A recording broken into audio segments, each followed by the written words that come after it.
A paz do Senhor, meus queridos, Levi aqui para trazer aqui o subsídio do livro de apoio das lições bíblicas adultos, editada pela editora CPAD, lição de número 9, que está trazendo o título O Batismo, a Primeira Ordenança da Igreja. A CPAD já disponibilizou a amostra do segundo trimestre de 2024 nas lições bíblicas adultos, e a nova lição ela está trazendo essa capa aqui, e o tema é a carreira que nos está proposta, o caminho da salvação, santidade e perseverança para chegar ao céu. Nós iremos estudar nesse segundo trimestre 13 lições. E na lição de número 1, abrindo a introdução do segundo trimestre, estaremos estudando o início da caminhada. Na lição de número 2, a escolha entre a porta estreita e a porta larga. Na lição de número 3, o céu, o destino do cristão. Na lição de número 4, como se conduzir na caminhada. Na lição de número 5, os inimigos do cristão. Na lição de número 6, as nossas armas espirituais. Na lição de número 7, o perigo da murmuração. Na lição de número 8, confessando e abandonando o pecado. Na lição de número 9, resistindo à tentação no caminho. Na lição de número 10, desenvolvendo uma consciência de santidade. Na lição de número 11, a realidade bíblica do inferno. Na lição de número 12, a bendita esperança, a marca do cristão. E fechando na lição de número 13, trazendo o título A Cidade Celestial. E o comentarista desse segundo trimestre será o pastor Osiel Gomes. E essa aqui vai ser a lição de número 1, que vai estar abrindo aí a introdução do segundo trimestre de 2024 nas lições bíblicas adultos. Voltando aqui para a lição, nós estamos estudando o primeiro trimestre de 2024. Nesse primeiro trimestre está trazendo o tema O Corpo de Cristo, Origem, Natureza e Vocação da Igreja no Mundo. Nós estudamos 8 lições até aqui, nesse primeiro trimestre. E na lição de número 1, abrindo a introdução desse primeiro trimestre, estudamos a origem da igreja. Na lição de número 2, imagens bíblicas da igreja. Na lição de número 3, a natureza da igreja. Na lição de número 4, a igreja e o reino de Deus. Na lição de número 5, a missão da igreja de Cristo. Na lição de número 6, igreja, organismo e organização. Na lição de número 7, o ministério da igreja. Na lição de número 8, a disciplina na igreja, que foi a última lição que nós estudamos. E agora, no próximo domingo, no dia 3 de março de 2024, estaremos estudando a lição de número 9, que está trazendo o título O Batismo, a Primeira Ordenança da Igreja. O textuário nos diz assim: portanto, ide e ensinai todas as nações, batizando-as em nome do Pai e do Filho e do Espírito Santo. Mateus capítulo 28, versículo 19. Verdade prática: o batismo é uma ordenança de Jesus Cristo e, por isso, deve ser uma prática obedecida pela Igreja. A leitura bíblica em classe está registrada em Romanos, no capítulo de número 6, os versículos de número 1 até o versículo de número 11, que nos diz: que diremos, pois? Permaneceremos no pecado para que a graça seja mais abundante? De modo nenhum. Nós que estamos mortos para o pecado, como viveremos ainda nele? Ou não sabeis que todos quantos fomos batizados em Jesus Cristo, fomos batizados na sua morte? De sorte que fomos sepultados com ele pelo batismo na morte, para que, como Cristo ressuscitou dos mortos pela glória do Pai, assim andemos nós também em novidade de vida. Porque se fomos plantados juntamente com ele na semelhança da sua morte, também o seremos na da sua ressurreição. Sabendo isso, que o nosso velho homem foi com ele crucificado, para que o corpo do pecado seja desfeito, a fim de que não sirvamos mais ao pecado. Porque aquele que está morto está justificado do pecado. Ora, se já morremos com Cristo, cremos que também com ele viveremos, sabendo que, havendo Cristo ressuscitado dos mortos, já não morre, a morte não mais terá domínio sobre ele. Pois, quanto a ter morrido, de uma vez morreu para o pecado, mas quanto a viver, vive para Deus. Assim também vós considerai-vos como mortos para o pecado, mas vivos para Deus, em Cristo Jesus, nosso Senhor. E os hinos sugeridos para essa lição de número 9 são os hinos de número 289, 447 e 470 da harpa cristã. Caso você ainda não conheça algum desses louvores, é só você pesquisar no YouTube ou no YouTube Music, no canal Levi Modesto da Silva, por hinos sugeridos, lição de número 9, o batismo, a primeira ordenança da igreja, que você vai encontrar todos os 3 louvores na sequência para o seu louvor, para o seu elevo espiritual. Dando sequência aqui, o comentário, a introdução nos diz assim: nessa lição, vamos estudar uma importante prática cristã, o batismo em águas. Veremos que o rito do batismo foi praticado por João Batista, Jesus Cristo e seus apóstolos e posteriormente pelos cristãos da igreja primitiva. É uma prática, portanto, de grande importância para a igreja de Cristo. Contudo, como toda doutrina cristã, a prática do batismo também tem sofrido desvios ao longo da história, tanto no seu propósito quanto na sua forma. Assim, é necessário deixarmos a Bíblia falar, a fim de que o propósito correto para o qual foi instituída esta importante prática seja observado. E a palavra-chave é batismo. No primeiro tópico vai trazer o título Pressupostos Bíblicos Doutrinários do Batismo. No primeiro subtópico, o batismo visto como sacramento. No segundo subtópico, o batismo não é sacramento, mas ordenança de Cristo. No terceiro subtópico, o batismo deve ser administrado aos adultos. No segundo tópico, traz o título O símbolo e o propósito do batismo. No primeiro subtópico, símbolo do batismo, identificação com Cristo. No segundo subtópico, o propósito do batismo, testemunho público da fé cristã. No terceiro subtópico, não há espaço para indecisões. No terceiro tópico, traz o título A Fórmula e o Método do Batismo.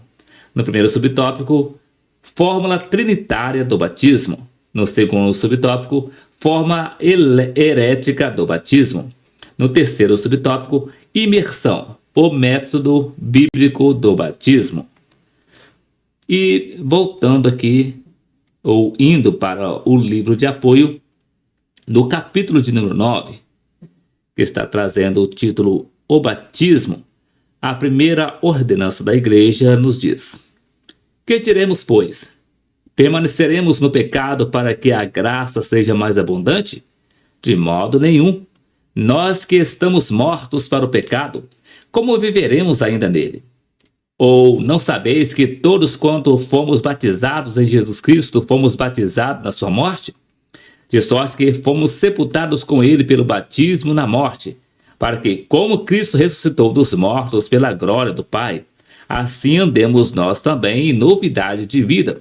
Porque se fomos plantados juntamente com ele na semelhança da sua morte, também o seremos na da sua ressurreição. Sabendo isso, que o nosso velho homem foi com ele crucificado, para que o corpo do pecado seja desfeito, a fim de que não sirvamos mais ao pecado, porque aquele que está morto está justificado do pecado. Ora, Se já morremos com Cristo, cremos que também com ele viveremos, sabendo que, havendo Cristo ressuscitado dos mortos, já não morre. A morte não mais terá domínio sobre ele, pois quanto a ter morrido de uma vez, morreu para o pecado, mas quanto a viver, vive para Deus. Assim também vós considerai-vos como os mortos para o pecado, mas vivos para Deus em Cristo Jesus, nosso Senhor. Romanos capítulo 6, versículo 1 ao versículo 11. O batismo em água é um antigo ritual cristão cuja prática remonta a João Batista, em Mateus capítulo 3, versículo 7. O quarto evangelho destaca que João batizava em Enom, porque ali havia muitas águas. João capítulo 3, versículo 23. Marcos registra que muitas pessoas foram batizadas por ele, inclusive Jesus Cristo. Marcos capítulo 1, versículos 5 e 9. Por outro lado, Lucas registra no terceiro evangelho que o batismo de João exigia como requisito o arrependimento. Lucas capítulo 3, versículo 3. O que este era preparatório. Mateus capítulo 3, versículo 11 e 12. Em o Novo Testamento, o batismo aparece como uma ordenança de Cristo e não como um sacramento. Jesus ordenou que os seus discípulos batizassem aqueles que respondessem positivamente à mensagem do Evangelho. Portanto, ide, ensinai todas as nações, batizando-as em nome do Pai, do Filho e do Espírito Santo. Mateus capítulo 28, versículo 19. E disse-lhes: ide por todo o mundo, pregai o Evangelho a toda criatura. Marcos capítulo 16, versículo 15. Greg Allison observa que um sacramento é um sinal externo que tem o poder inerente de comunicar a graça divina necessária para a salvação. Essa crença que enxerga o batismo como um sacramento e não como uma ordenança foi primeiramente defendida por Tertuliano, do ano de 160 a 230 d.C. O termo sacramento foi o princípio usado em referência a um juramento feito por um soldado do Império Romano. Tertuliano também via o batismo como um tipo de juramento que o cristão fazia, e assim tomou de empréstimo o seu sentido sacramentalista em relação ao batismo. É somente no início do período medieval que a crença do batismo como um sacramento vai ganhar novas nuances. Isso acontece no contexto dos debates que Agostinho, bispo de Epinona, vai ter com os donatistas e peladianos. Agostinho acreditava que o batismo concedia graça a quem era conferido independentemente de quem realizasse o rito. Dessa forma, até mesmo um herege podia realizar o batismo que, segundo ele, não retiraria a sua validade. Isso porque o sacramento opera por sua própria natureza. Sua validade em nada depende da fé do recipiente. Basta que não haja impedimento de sua parte. Essa compreensão sacramentalista, conforme entende o catolicismo, teve importantes desdobramentos sobre o rito do batismo. Agostinho, que posteriormente ajudou a consolidar a compreensão sacramentalista católica, vivenciou esse rito em Milão. De acordo com Williams Hanlis,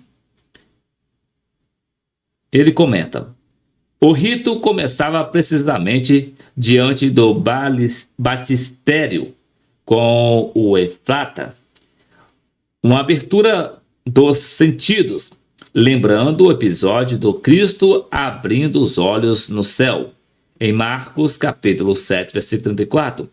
Em seguida, os catecúmenos entravam no batistério propriamente. O candidato provavelmente retiravam aí suas vestes e eram ungidos de óleos, talvez sobre todo o corpo. Renunciavam primeiramente ao diabo, voltando-se talvez ocidente. Em seguida, voltavam-se para o Oriente, para proclamar sua fidelidade ao Cristo. Segundo Ambrósio, o bispo consagrava a água da fonte batismal com a oração e o sinal da cruz. Quando catecúmenos saíam da fonte, recebiam de novo uma unção, dessa vez com o crisma, derramado sobre a cabeça. Depois disso, no rito especificamente milanês,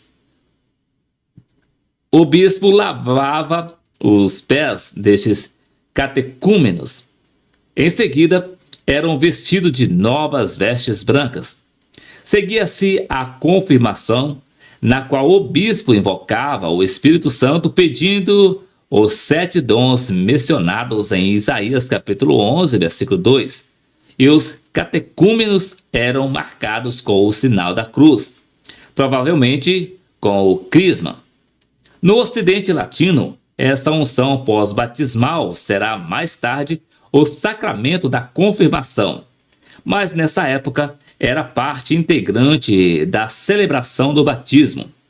Depois do batismo, os recém-batizados eram reconduzidos à Assembleia Cristã e podiam participar pela primeira vez da liturgia eucarística. Cada dia durante a semana da Páscoa, Agostinho e os outros recém-batizados deviam ir à basílica. Com suas vestes brancas, receberam uma espécie de instrução, conhecida como mistagogia, quer dizer, o ensinamento dos mistérios. Depois desses ritos, os recém-batizados vestiam as novas vestes feitas, muito provavelmente de linho branco. Durante os 8 dias seguintes, usavam suas vestes batismais para manifestar seu compromisso com uma vida pura. É igualmente possível que tenham tido um véu sobre a cabeça. Finalmente, usavam sandálias especiais para que seus pés não tocassem o chão. Pensava-se que aqueles que saíam do batistério fossem dotados de poderes milagrosos de cura e intercessão. Não há dúvida de que a compreensão sacramentalista no batismo em águas conduziu a ensinos heréticos e práticas contrárias ao ensino bíblico. Isso fez com que alguns deixassem de dar o devido valor para essa ordenança de Cristo. Se por um lado é errado supervalorizar o batismo, por outro é igualmente errado minimizar o seu valor. Geralmente, o texto que relata a conversão do ladrão na cruz, em Lucas capítulo 23, versículo 39 a 42, é usado para fundamentar esse ponto de vista. Se não houve necessidade de o ladrão ser batizado, então deduzem que essa prática não é importante ou necessária. Nesse caso, a exceção vira regra. Convém dizer que tanto um posicionamento como o outro são extremos e devem ser evitados. Se por um lado, não é bíblico ensinar que o batismo tem poder salvífico, isto é, que não há regeneração batismal, por outro lado, também é igualmente errado não ver valor nenhum nesse importantíssimo rito cristão. O batismo foi ordenado por Cristo, e isso por si só já o faz revestir-se de grande importância. Se por um lado, o batismo não significa a erradicação da natureza pecaminosa, por outro lado, não é meramente um rito destituído de significação alguma. O batismo de infantes. O importante desdobramento da teoria sacramentalista agostiniana pode ser visto no batismo infantil. Convém dizer que, em primeiro lugar, que o batismo infantil não é um ensino do Novo Testamento. Tertuliano, um dos pais da igreja, desaprovou essa prática. Por outro lado, Cipriano de Cartago, defendia o batismo infantil. É contudo no início da Idade Média que Agostinho, bispo de Epinona, vai defender com fervor o batismo de criança. Isso aconteceu por conta do seu conflito com os pelagianos. Celésio, discípulo de Pelágio, acreditava que o pecado de Adão só prejudicou o próprio Adão e a mais ninguém. Da mesma forma, defendia que as crianças recém-nascidas eram iguais a Adão antes da queda, isto é, não tinham pecados. Dessa forma, Celésio entendia que as crianças poderiam sim ser batizadas, mas não por conta do pecado original que elas não haviam herdado. Por outro lado, Agostinho defendia que a igreja deveria batizar as crianças para a remissão dos pecados. Não, de fato, dos pecados que elas cometeram, imitando o exemplo do primeiro pecador, mas dos pecados que contraíram por seu próprio nascimento, dada a corrupção de sua origem. Em outras palavras, as crianças deveriam ser batizadas para livrarem-se do pecado original. Rameles observa que Agostinho insistia que o batismo significava remissão de pecados, e como ele entendia que os infantes carregavam o pecado original, o batismo era a única forma segura de removê-lo. O que estamos discutindo diz respeito à eliminação do pecado original de bebês. O Concílio de Cartago, de 414 d.C., deixou claro o posicionamento católico sobre esse assunto. Lá diz: se alguém diz que o recém-nascido não precisa ser batizado, ou que são batizados para o perdão de pecados, mas que nenhum pecado original é derivado de Adão para ser removido pelo lavar da regeneração, de modo que, nesse caso, a fórmula batismal para perdão de pecados deve ser considerada em um sentido fictício e não no sentido verdadeiro, que seja anátema, condenado ao inferno. A doutrina agostiniana do batismo infantil prevaleceu no catolicismo medieval e acabou influenciando até mesmo os reformadores da chamada Reforma Magistral. Nem Lutero, Calvino e Zwinglio conseguiram romper com essa tradição. Foi somente com os anabatistas inseridos dentro da chamada Reforma Radical que o batismo infantil vai ser abandonado. De acordo, ou de alguma forma, esses reformadores mantiveram aspectos da posição sacramentalista do batismo católico. Os anabatistas foram os primeiros, portanto, a batizar adultos. Ao fazerem isso, rompiam não somente com os católicos, mas, sobretudo, com os reformadores protestantes do século XVI. Alisson observa que, para os anabatistas, somente quem é capaz de entender o evangelho de modo consciente arrepende-se de seus pecados e crê em Jesus Cristo para a salvação deve ser batizado. Eles pagaram caro por isso. Muitos deles foram expulsos das suas terras e muitos outros foram executados. Os anabatistas mais importantes que romperam com a tradição do batismo infantil foram Félix Manz, Conrad Grebel e George Burroughs. Eles passaram a defender abertamente que somente pessoas que fossem capazes de demonstrar arrependimento e crer no Senhor Jesus deveriam ser batizadas. Em resposta à posição anabatista, o Concílio de Zurique, adeptos da teologia de Zwinglio, publicou um decreto em 18 de janeiro de 1525, condenando a posição anabatista.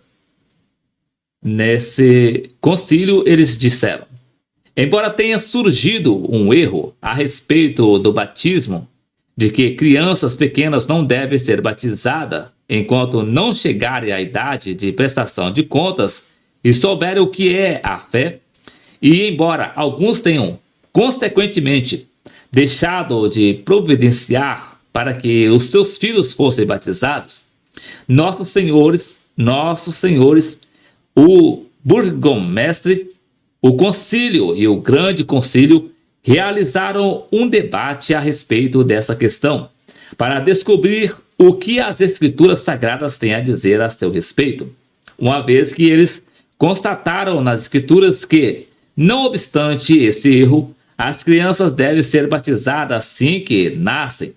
Todos os que até aqui permitiram que seus filhos ficassem sem batismo devem providenciar para que sejam batizados dentro da próxima semana. E aqueles que não o fizerem devem, com sua esposa e filhos e haveres, bens, deixar nossa cidade, jurisdição e domínio, ou aguardar o que lhes terá feito. Diante disso, todos saberão como se comportar. Alisson destaca que, apenas 3 dias depois da publicação desse decreto, no dia 21 de janeiro de 1525, os anabatistas reuniram-se e resolveram realizar o batismo de adultos, numa reunião que foi realizada na casa de Félix Mans. George Burroughs pediu que Conrad Grebel batizasse-o. Depois de batizado, Burroughs batizou os outros companheiros. Com esse ato, começou o que viria a ser conhecido na história como anabatista, isto é, os rebatizadores. O primeiro mártir anabatista a ser morto por praticar o batismo de adultos foi Félix Mans. Ele foi afogado no rio Limarte perante Zuínglio e uma multidão que assistia à execução. Os anabatistas posicionaram-se contra o batismo infantil pelos seguintes aspectos. Primeiro, não há justificativa bíblica para a prática do batismo infantil. Segundo, não havia um único relato no Novo Testamento mostrando a prática do batismo infantil. Terceiro, se o batismo era um sinal de iniciação, isto é, o recebimento do Espírito, início da fé e início de uma nova vida, como defendia Zwinglio, ele deveria ser imediatamente suspenso, já que nenhum desses requisitos é cumprido numa criança. A defesa dos pedobatismo, isto é, do batismo infantil, acabou criando uma teologia em favor dele. Assim, alguns textos e práticas do Novo Testamento, onde supostamente há uma justificativa para essa prática, são invocados. Norman Jesus rebateu esse posicionamento como segue. Nas suas palavras, ele diz: os adeptos do batismo infantil apelam para versículos como os de Colossenses capítulo 2, versículo 11 e capítulo 12, versículo 1, no qual Cristo também está circuncidado com a circuncisão não feita por mãos no despojo do corpo da carne, a circuncisão de Cristo, sepultado com ele no batismo. Nele também ressuscitastes pela fé no poder de Deus, que o ressuscitou dos mortos. Eles argumentam que, se o batismo é a circuncisão do Novo Testamento, essa circuncisão era realizada nas crianças. Então, o batismo também deve ser realizado nas crianças. Em resposta a isso, está muito longe de provar que o Novo Testamento ensina que as crianças devem ser batizadas. Primeiro, o texto não diz nada sobre batizar as crianças e qualquer conclusão em contrário será estritamente uma inferência especulativa. Segundo, somente os homens eram circuncidados no Antigo Testamento. Os adeptos do batismo na infância obviamente também batizavam as mulheres. Portanto, este argumento, além de ser fraco, também é inconsistente. Terceiro, esse texto, como numerosas outras passagens do Novo Testamento, menciona que a fé é o meio pelo qual alguém é salvo, conforme Efésios 2, versículo 8. A fé é o único meio de salvação e as crianças não têm idade suficiente para crer, para ter fé. A alegação de que havia muito batismo de lares inteiros no Novo Testamento. O Novo Testamento menciona 4 vezes o fato de todos os membros da casa serem batizados. Famílias inteiras geralmente incluíam infantes ou crianças pequenas. Portanto, parece razoável concluir que esses são exemplos de batismo de criança. Em resposta, vários fatos devem ser destacados. Primeiro, em nenhuma passagem o texto diz que todas as crianças eram batizadas, isto é, mera suposição. Segundo, existem provas nessas passagens de que não havia o envolvimento de criança. No caso do carcereiro de Filipos, todos que foram batizados creram, pois Paulo disse: crê no Senhor Jesus Cristo, será salvo tu e a tua casa. Atos capítulo 16, versículo 31. Lucas continua: com todos os seus manifestava grande alegria por terem crido em Deus. Os versículos 34 do capítulo 18, versículo 8. Paulo também batizou toda a família de Estéfanas. Em 1 Coríntios, capítulo 1, versículo 18, ele relata, na qual está claro que não havia crianças, pois ficamos sabendo depois que a casa de Estéfanas são as primícias da Caia e que se consagraram ao serviço dos santos. Crianças não têm idade suficiente para servir. Terceiro, Lídia era claramente uma mulher de posses, tinha a sua própria casa.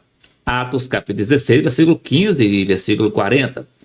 Como era uma mulher solteira e virtuosa, ela não tinha filhos, e como era uma mulher dedicada ao comércio, é claro que possuía servos.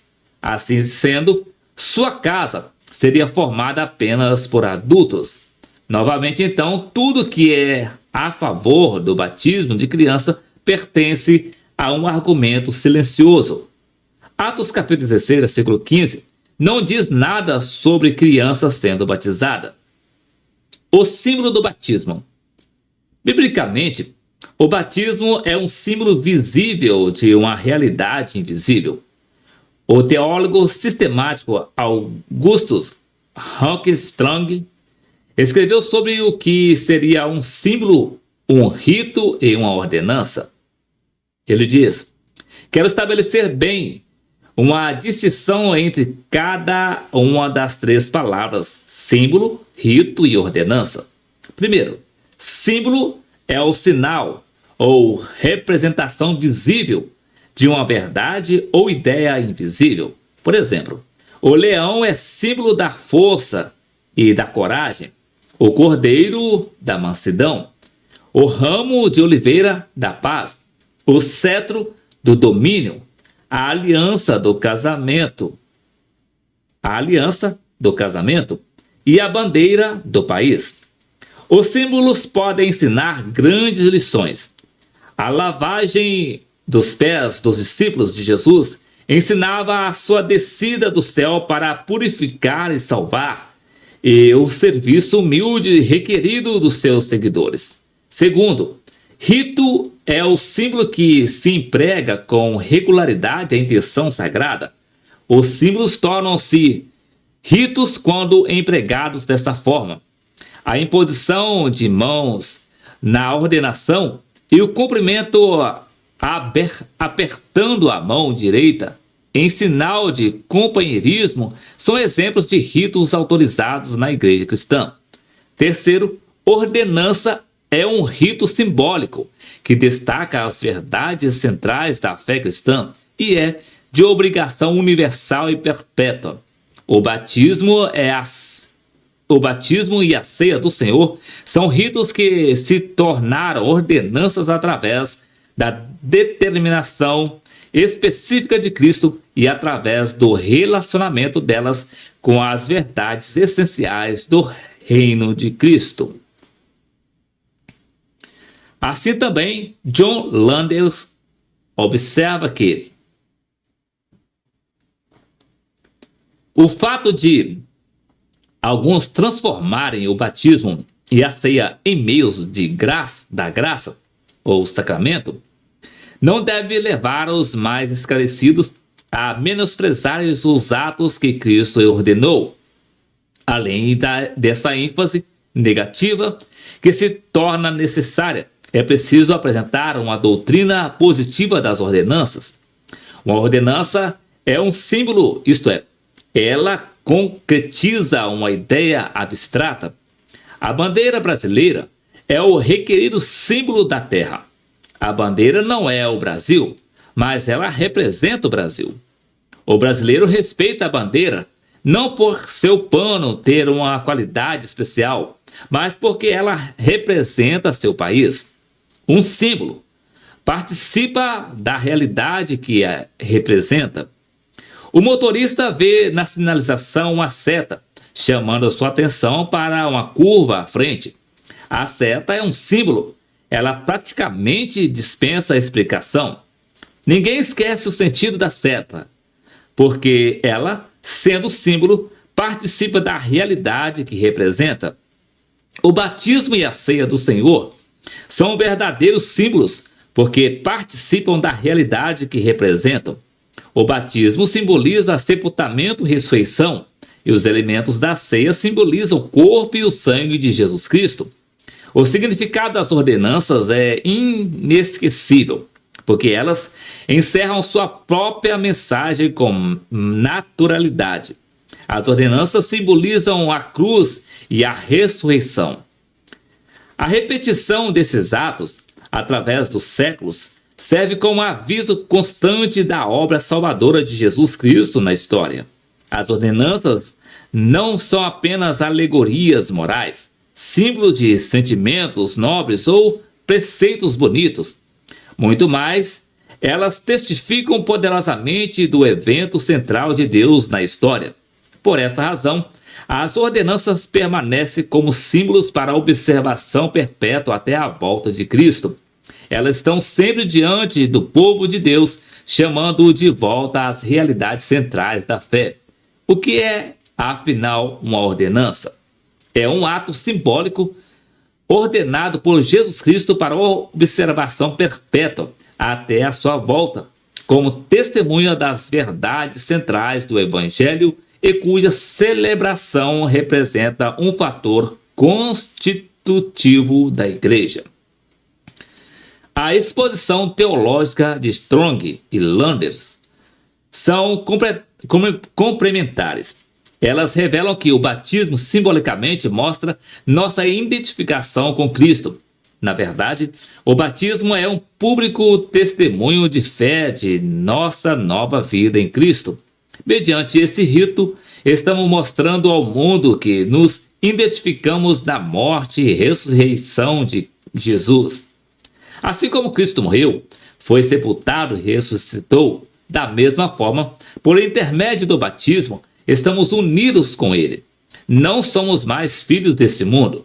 Ou não sabeis que todos quantos fomos batizados em Jesus Cristo fomos batizados na sua morte? De sorte que fomos sepultados com Ele pelo batismo na morte, para que, como Cristo ressuscitou dos mortos pela glória do Pai, assim andemos nós também em novidade de vida. Romanos capítulo 6, versículo 3 e 4. A fórmula e o método do batismo. A forma batismal mostrada no Novo Testamento é trinitariana, isto é, em nome do Pai, do Filho e do Espírito Santo. Portanto, ide e ensinai todas as nações, batizando-as em nome do Pai, do Filho e do Espírito Santo. Mateus capítulo 28, versículo 19. A forma de realizar o batismo é por imersão. O costume de batizar por aspersão, isto é, derramando água sobre a cabeça do batizante, é encontrada na literatura apócrifa, no livro denominado Didaque, ou Didaquê, Ensino dos 12 Apóstolos, um texto escrito no segundo século. Encontramos a instrução sobre o batismo. Lá está escrito: com respeito ao batismo, batizem da seguinte forma. Quanto ao batismo, faça assim. Depois de ditas todas estas coisas, batize em água corrente, em nome do Pai, e do Filho e do Espírito Santo. Se você não tiver água corrente, batize em outra água. Se não puder batizar com água fria, faça com água quente. Na falta de uma ou outra, derrame água 3 vezes sobre a cabeça, em nome do Pai, e do Filho e do Espírito Santo. Antes de batizar, tanto aquele que batiza como o batizando, bem como aqueles que puderem, devem observar o jejum. Você deve ordenar ao batizando um jejum de 1 ou 2 dias. Embora diga a fórmula trinitariana neotestamentária, esse documento, contudo, já altera a forma de o batismo ser realizado. A aspersão, e não somente a imersão, passa a ser admitida como forma válida de realizar o batismo. Esse entendimento é posteriormente seguido tanto por católicos como também segmentos do protestantismo bíblico. Uma simples verificação nos relatos sobre o batismo no Novo Testamento desfaz esses entendimentos. E sendo Jesus batizado, saiu logo da água. Mateus capítulo 3, versículo 16. Se o batismo fosse por aspersão, não haveria necessidade alguma de Jesus entrar no rio para ser batizado. Bastava, nesse caso, usar uma vasilha para aspergi-lo fora do rio.